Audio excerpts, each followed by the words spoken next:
அதே மாதிரி இந்த பணம் சார்ந்து பேசும்பொழுது அதில் கவர்மெண்ட்டோடைய ரோலும் ரொம்ப இம்பார்ட்டண்ட்டாக இருக்குது. இப்போ இந்தியாவை பொறுத்த வரைக்கும் மக்கள் அவங்களுடைய ஃபினான்ஷியல் சம்மந்தமான விஷயங்களாக இருக்கட்டும், அதில் இந்தியன் கவர்மெண்ட் எடுக்கக்கூடிய அந்த நடவடிக்கைன்றது எப்படி இருக்குது?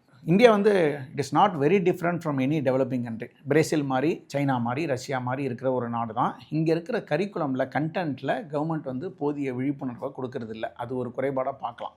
என்னதான் இருந்தாலும் ஒரு பள்ளி பருவத்திலேருந்து வரும்போதே 12 வயசுலேருந்து 15 வயசுக்குள்ளே மாணவர்கள் இருக்கும்போது பணத்தை பற்றின புரிதலை அவங்களுக்கு தெளிவாக கொடுத்துடணும். இப்போ வளர்ந்த நாடுகளில் அதை அவங்களுடைய சமூகம் செய்யும், அவங்க குடும்பம் செய்யும். இப்போ நம்மள மாதிரி நாடுகளில் அதை செய்யறதுக்கான வாய்ப்பு இல்லை. பெற்றோர்கள் ஓடிக்கிட்டே இருப்பாங்க, சுற்றி இருக்கவங்கெல்லாம் வேறு வேறு துறையில் ரொம்ப பிஸியாக இருப்பாங்க.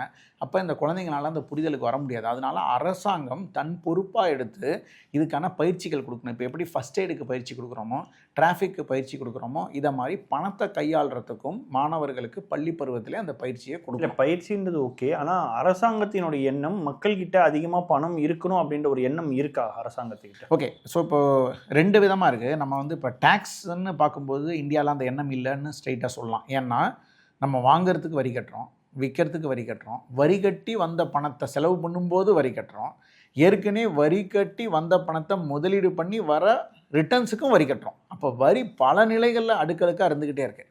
அப்போ நான் மொத்தமாக எவ்வளோ பணத்தை வரியாக இழக்கிறேன் அப்படின்னு ஒரு கணக்கு போட்டோம்னா சுமாராக ஒரு 40% 50-55% வரைக்கும் வரியாக இழப்பேன் ஒரு சாமானியனா. ஏன்னா நம்ம பார்க்குறது வெறும் வருமான வரி. நீங்கள் சொல்கிறது வந்து டேக்ஸ் கட்டாத மக்களே இந்த நிலைமை தான். அவங்க ஆமாம், டேக்ஸ் கட்டாதவங்கன்னு ஒருத்தர் கிடையவே கிடையாது. நீங்கள் தான் ஜிஎஸ்டி இன்கம் டேக்ஸ் அப்படின்ற. ஓகே, அதாவது டேக்ஸ் 2 இடத்துல இருக்குது. வருமானத்துலேருந்து ஒரு வரி இருக்குது, செலவுலேருந்து ஒரு வரி இருக்குது. இந்த வருமானத்துலேருந்து இருக்கிற வரி நிறைய பேருக்கு இல்லை. ரொம்ப சிறுபான்மையான மக்கள் தான் வந்து அதை கட்டிக்கிட்டு இருக்காங்க. பெரும்பான்மையான மக்கள் வருமான வரிக்கு உள்ளே வரல. ஆனால் செலவுலேருந்து இருக்க வரி எல்லாருக்கும் இருக்கே. 5 ரூபாய்க்கு ஒரு சின்ன பிஸ்கெட் பாக்கெட் வாங்கும்போதும் அதுக்குள்ளே அந்த வரி இருக்குல்ல. அப்போ நான் 2 நிலையிலையும் வரி கட்டிக்கிட்டே தான் இருக்கேன் தொடர்ந்து.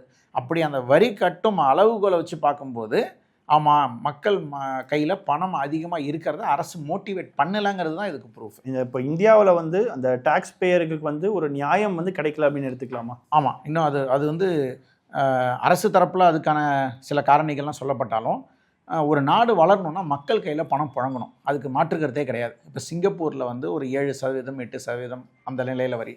இப்போ UAE அங்கே வரியே கிடையாது, இன்கம் டேக்ஸ் கிடையாது, வெறும் வேட் மட்டும்தான். இப்போ இங்கெல்லாமும் இந்த நாடு செழிப்பாக இருக்குது. அப்போ வரி போடலான்னா நாட்டை எப்படி நடத்துறது அப்படின்னு கேள்வியை கேட்கறதுக்கு முன்னாடி போட்ட வரிக்கான பணத்தை யாரும் திருடாமல் கொண்டு போய் செயல்படுத்தக்கூடிய தகுதிக்கு வந்ததுக்கப்புறம் தான் அந்த பேச்சுக்குள்ளே நம்ம போனோம். இப்போ இங்கே அப்படி கிடையாது. இங்கே பணம் வர வழியில் ஒரு 10 பேர் அந்த பணத்தை தவறான முறையில் எடுத்துகிட்டு ஒரு 100 ரூபாய்க்கான பலன் மக்களுக்கு வந்து சேரும்போது ஒரு 50 ரூபாய்க்கோ 40 ரூபாய்க்கோ தான் வந்து சேருது.